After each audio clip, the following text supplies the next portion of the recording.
এখন পর্যন্ত হামের উপসর্গ নিয়ে 270 জনের মতো রোগী ভর্তি হয়েছে।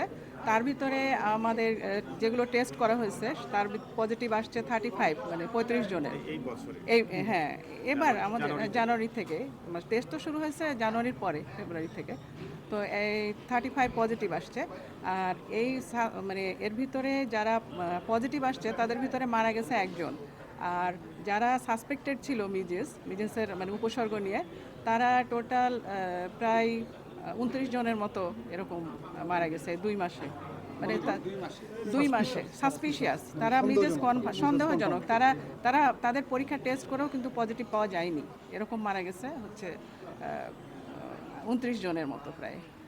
আক্রান্ত হয়েছে বেশিরভাগ বাচ্চাই মানে 9 মাসের নিচে, 6 মাসের বাচ্চা, মানে 6 মাস পর্যন্ত বয়স যাদের, তারাই বেশি আক্রান্ত হয়েছে। মোটামুটি 65% তারাই আক্রান্ত হয়েছে।